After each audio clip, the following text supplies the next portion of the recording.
Okay, good afternoon. This is the lecture for discrete event simulation. I guess this must be about our fifth lecture or so, maybe the fourth.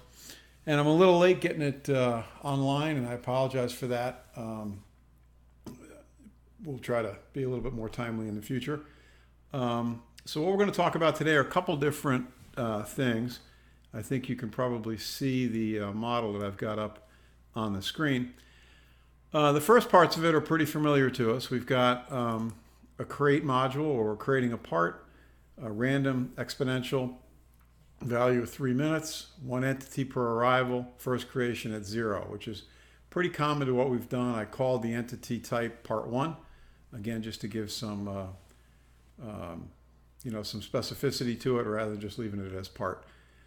And the first creation time, again, that means that as soon as the simulation is started, it'll start to bring entities into the system. So that's all that is. And same thing on this one, exact same kind of thing. In fact, in this case, we've got an expression that we're using every 3 minutes to bring parts into play. Okay, a second step in the process, we've got an assign module, which we've also used before. In this case, I'm doing a couple things. I'm assigning a picture. In this case, it's a truck. And all I'm looking for here is things that are easily recognizable as being different. Because when we do this simulation, we're going to do some things with the priorities to deal with our queues in our process steps. And so all I'm looking for is just two pictures that look different enough that when I'm running this slow, I can easily identify what's happening with the logic. So that's all that's about. In this case, I've got a priority of 2. Okay, so the lower the priority, basically the lower the priority, the higher the priority is in terms of it of this entity taking precedence over any other entities that may be put into the process, and that'll become a little bit clearer as we go forward here. A second assign module, again, I'm bringing 2 parts into the system.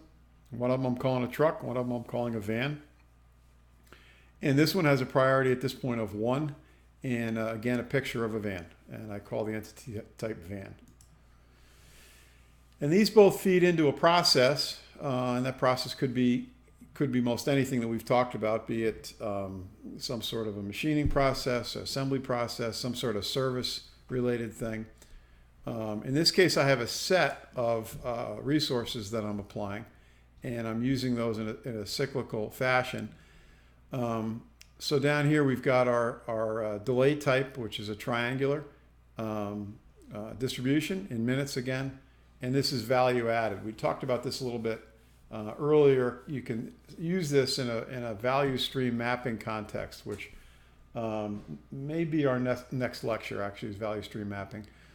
But anyway, you can assign whether something's value added or whether it's not value added. So an example would be if I've got a part that I'm manufacturing and I'm adding value to it. In other words, it's worth more at the end than it is at the beginning of the process.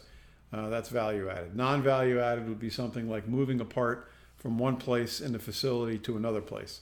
There's really no value added to that. The part is still worth the same amount, it's just in a different place in the facility. So that's sort of a basic rule that we use with that, and we'll talk more about it as we go forward. So the triangular distribution has a most likely value of 5, a minimum value of 3, and a max value of 9. So that's pretty standard. We've used this same type of thing in other simulations that we've done. The action on the entities is a seize, delay, release. Again, is the one we've used most commonly for processes. So that's pretty straightforward. A new wrinkle here is to have a route and a station modules, which are used in the context of advanced transfers. We've mostly been working in the basic process modules, which you see here. And these are the ones that we've used up to this point. I think we've pretty much used most all of those. If you click on advanced transfer, and again, you can load this to your system And I'll show you here how to do that just in case you don't have that up and running. Okay, so if you don't have something that looks like what I've got here on the screen, in other words, that you don't have an advanced transfer module, the way to grab that, or the way to put that into your project bar, is go to File, and then go to Template Panel, and then go to Attach. And if you're not, it should bring you right to this folder, but if not, go to Arena, which is on your C drive, and then click on Template, which brings you to this folder, and then you can just select whichever one you're looking for. In this case, Advanced Transfer. Open it, and it will install it onto your system, and it will appear then in your project bar. So these two modules that we're using here, the route and station, are basically transfer modules, is really what they are.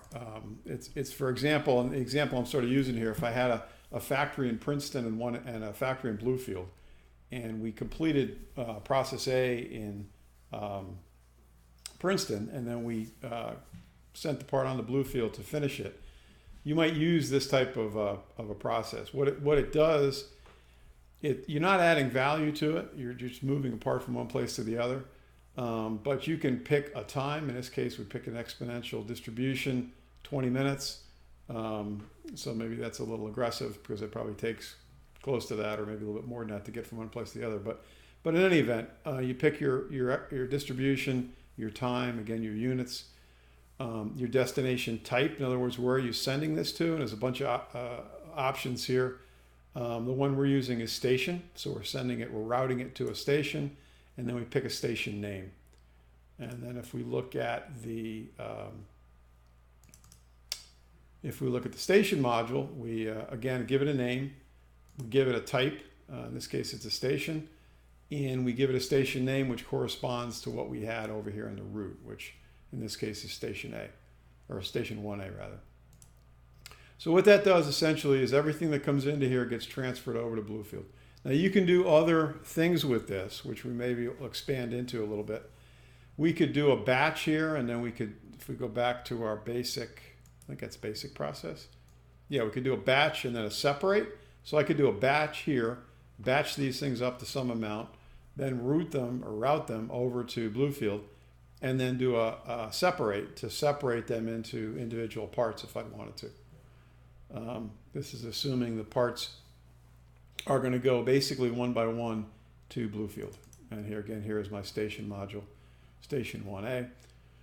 The most important thing to put in there. And then we've got another process. We back up a step. We've got this process here we talked about. And then we've got one more process here.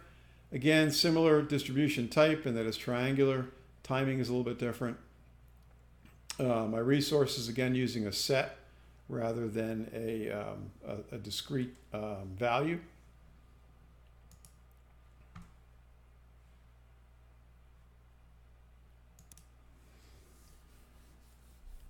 Okay, so again, both of these are using for its resource using a set that we define, and we can look at that here. So right now I'm in the advanced transfer page. If I go back to basic process, and then I look at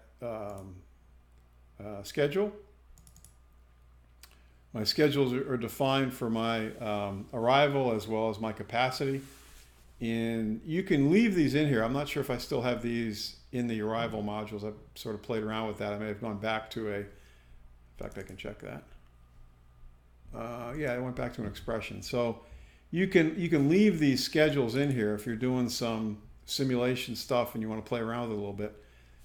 You can leave them in there, they stay there, and you can change your actual arrival times within the create module itself.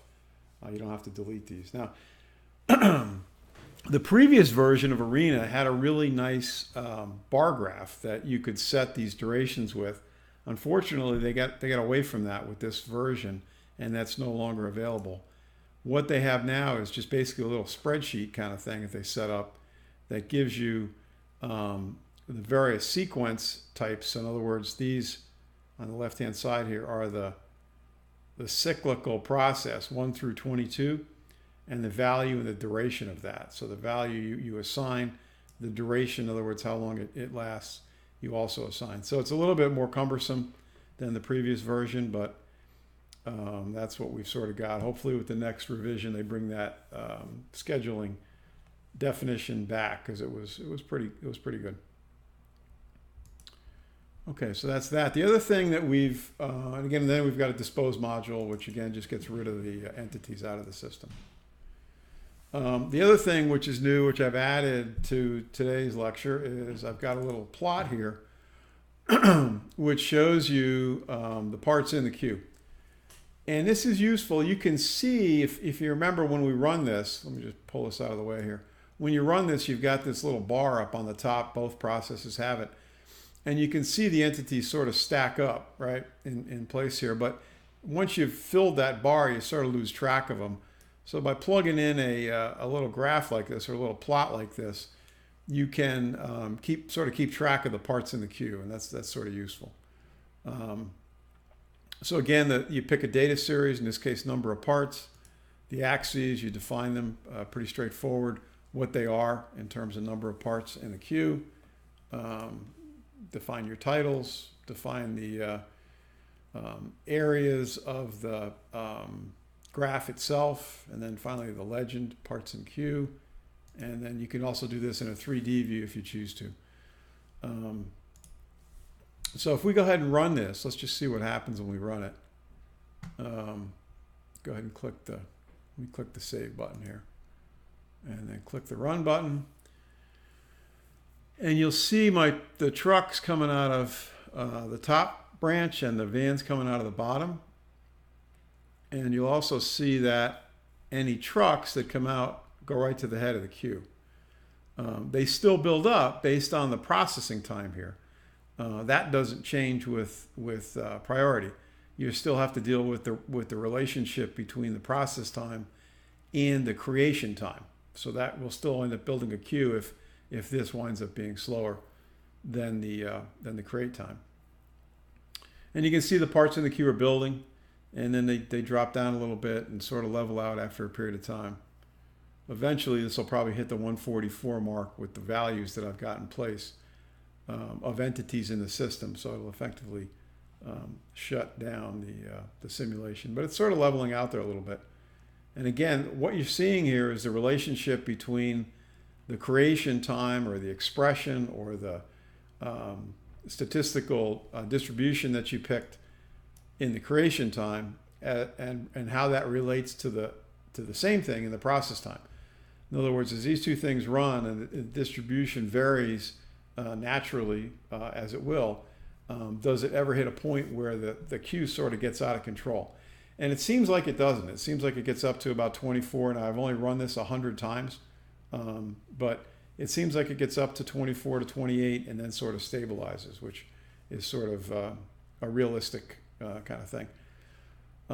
So again, like we've looked at before, you can then go in and look at your various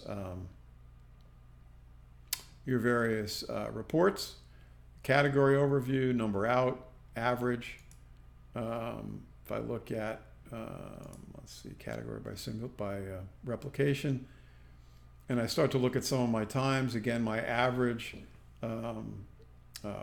value added time. So here I've made my processes value added in this case.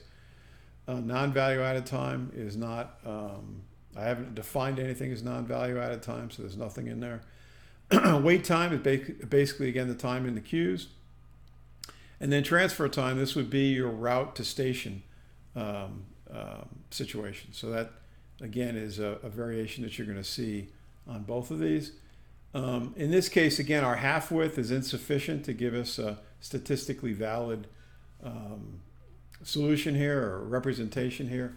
So all we do to correct that would just be to increase our number of replications. We only want 100 minutes, not 100 parts, but 100 minutes. So we can change that and, of course, speed it up. We were running it real slow so we could see what was happening. So again, we've gone through I think most of these. Again, you've got your two entities, in this case, a truck and a van. Total times, transfer times, value added times.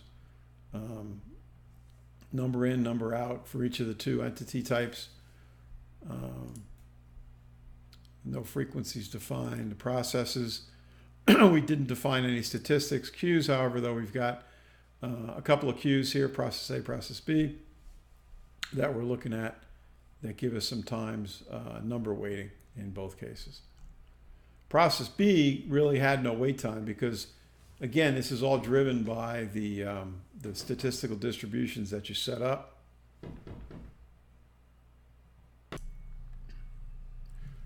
So again, process A, Q, you've got a wait time of 18.69 and number weighting of average of 17.16. And again, nothing in B. And that's strictly because of processing time. So as we look at that, so if we go back to the model, we take a look at that. Let me just stop this and go back to the model.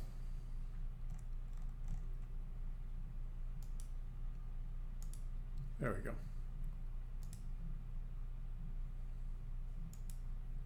There we go. So we go back and look at that. If we look at process, well, let's start with the create part. If we look at this, we've got a random 3-minute value. If I look at my process A, triangular distribution, 5 minutes. So it's the most likely is already slower than the create part module. So I'm going to build queues here. But if I look at process B, again, triangular, but my most likely value is 1, and I don't go over 1.5. So this is always going to be faster than process A. So that you'll never build a queue on B. And it's got nothing to do with priorities, just strictly with processing time. Priorities, though, do affect the way the queue behaves, and we looked at that here. I'll just run this again quick. If we see with the way the priorities are set now, anytime we get a truck in, it's going to go to the head of the queue. And you can see that the vans will always be behind the trucks, right? So I can change that, though. And if I go ahead in and I change the priorities that I've set, and let's just edit this. We'll edit this and change this to, let's change this to 1. So again, the lower the priority, the essentially more priority it gets, or precedence it gets going into the system. So I change that to 1. I'll go into the van, which was previously 1. I'll edit that again. I'll change that to 2. And again, just a point on this, this is an attribute that I've set. When I assign things, I can assign attributes, which priority is one of them, or I can assign an entity type or entity picture. Again, entities are specific to the overall system, and attributes are specific to the specific entity that's going through the system. So I assign that to 2, and hit OK, and this will effectively reverse the 2 so that now anytime a van comes up, it goes to the head of the line, where before it was the trucks. So you can see I've got a queue here. Again, this van is there strictly because of processing time, not because of priority. And you can see the new vans as they come in, they go right to the head of the line. So that's again, a useful tool. If I've got 2 or more entities that or processes rather, that I've got entities of different types going through, I can assign priorities to them rather than just arrival time. And you can see the behavior on this is pretty similar to what we had before. You're not going to see too much variation there. It'll basically be the same as what we had before. So this sort of levels out. If I run this more than 100 minutes, we can see what that behavior would look like as well. And again, where I can change that 100 minutes, again, you can do this a couple different ways. You can do it up here in the create part module and set the maximum number of arrivals on one of the 2 or both of the entities, or you can go into the run tab and pick up setup, go back to that, setup, and then go to, there's a bunch of things you can look at here: run speed, Most of these things you can change up here on the toolbar as well. Things like run speed, run control. They want to prompt you for reports, a bunch of things you can set. But one of the ones you can set here is a replication parameter. And I have that set currently to 100 minutes and no warm-up period, basically 0. If I change that to 500, let's see what we get with that, or maybe even 1,000. Let's go 10 times. So let me set that to 1,000. We'll go ahead and run this again. And you can see it's sort of leveling out. But it does sort of climb over time. I'm up to 100 and 200 minutes. And it does continue to climb. And again, that's because of the disparity between the create part timing and the process A timing.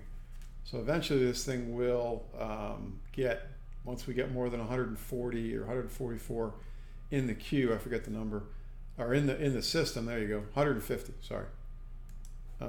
So what would we do in reality to change that? We would go in and speed something up, basically. So if we do speed up the process a little bit, let's just make this 4 and make this 6.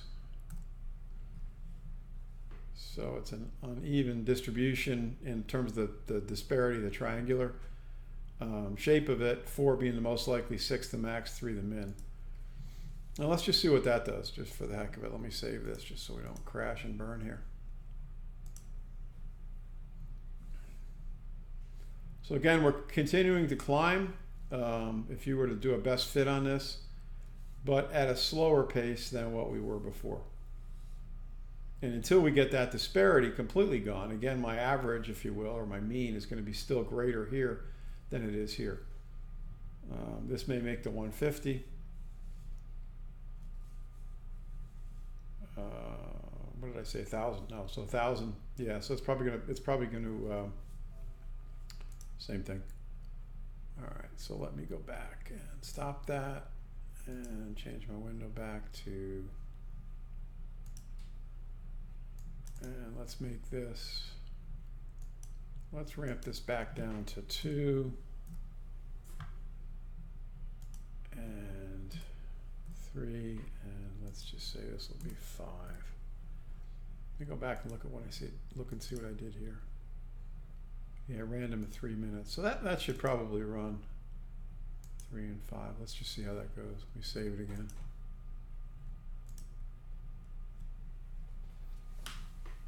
So a lot more erratic kind of distribution here. Still, yeah, maybe not an overall climb.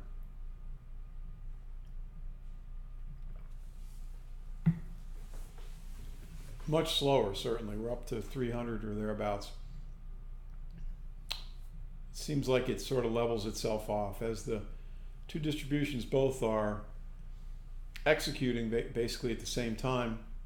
Depending on which end of the spectrum they're at, you're going to get sort of a cumulative additive effect or not. See, we're up to 32 here.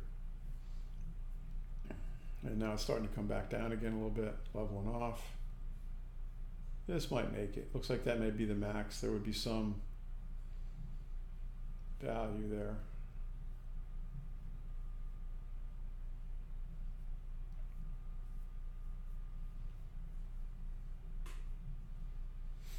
So you can see where this plot is pretty useful. It's pretty tough to really see what's going on here. You can sort of look at the number of parts coming in, number of parts going out, but this gives you a pretty good visual of what's happening. So it's pretty useful. Pretty useful tool. There we hit 1,000. Let's see the results. Sure. We'll just go to category by replication. You can see here we've got a number in here for half width. So we are starting to see, we're still insufficient on the truck, interestingly. The van seems like it's correlated or close to it. The truck seems like it's still insufficient. So if we go back to our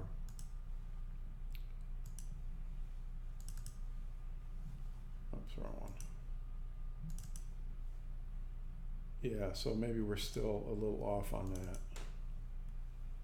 And here we've got an expression. So point being is you need to run your replications, set your replications. You can obviously crank the speed up, but set your replications such that you get correlated on each of the each of the outputs in your reports. Otherwise, you're really not statistically valid. So that's sort of the point of that. Okay, so again, we've sort of gone through this whole simulation here. Again, the new parts that we've done are the priorities. And as you change those, obviously you can see the effect on the queue. And then the route and station modules, which allow you to transfer parts from one place to another. So that's all those really are for. We could have done a batch and a separate module if we wanted to, or just send them one at a time. And then finally the plot module, which again is pretty useful. The way I'm not sure if I showed you how to get to that, but it's up here. You've got a couple examples. You can do a histogram, which again gives you sort of a bar chart kind of arrangement, or a plot, which is what we did here. And then the various aspects of that. Maybe I can get both of these up at the same time. Nope, won't let me. But you basically pick your data series, which was number of parts. You add that. Define your axes, set your titles, and so on. Pretty straightforward, much like Excel. Number of parts is what I was looking at in a queue. So number of parts in the queue. So it's pretty straightforward setup, and pretty useful, even for debugging purposes.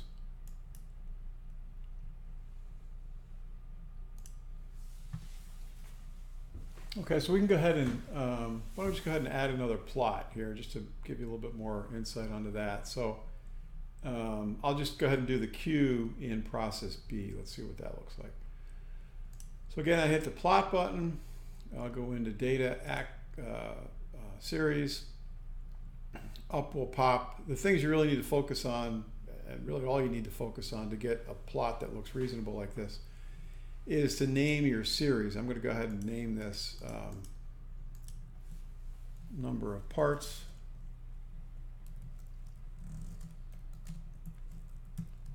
And I'll put that just in parentheses B. That's for process B. We'll go ahead and do an expression. And some of the things it gives you up here automatically, create part 1, create part 2, dispose of 1, and so on. Or I can just build an expression. And when you do that, up pops this expression builder, which what I'm interested in again is the queue, but I can do any of these variables here. What I'm looking at is the queue. So what I want is the current number in the queue. It pops up with process 1. I'll just go ahead and change that to B. Click OK. Click OK. And now it's going to give me a little icon there to create a graphic, and I'm sort of out of space here, but let's see if we can get that in place. You know, I'll just move up a little bit, get away from the earlier one I created. Sort of running out of screen. Make this a little bit bigger. See if I can grab that. And stretch that out a bit. There we go. And it should go ahead and make the y-axis there, the number of parts. It should scale that based on what it's seeing in the queue. Hopefully that is the case. But let's go ahead and run that, just see what happens. Let me hit save and run. And there we go. I'm not sure about my scale here, what exactly I did there. Let me see if I can fix that. And stop it. For some reason my scale wasn't displaying correctly.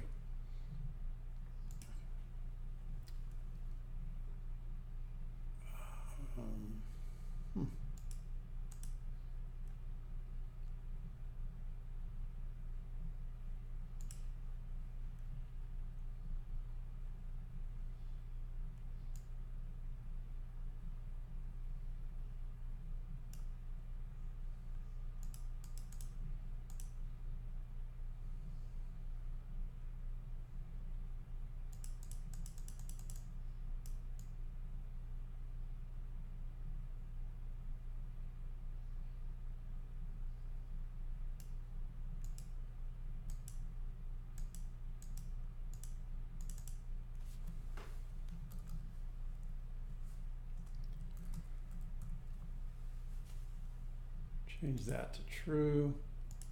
Didn't like it. Got to keep that as 100. That's my 100 max. So change my increments here to 1. See what that does. Looks like it changed the bottom, but not the top. So it works at 0. For some reason, I'm not getting the proper scale here. I don't know how many parts I have in there. You can see this one seems to scale itself pretty well. Let me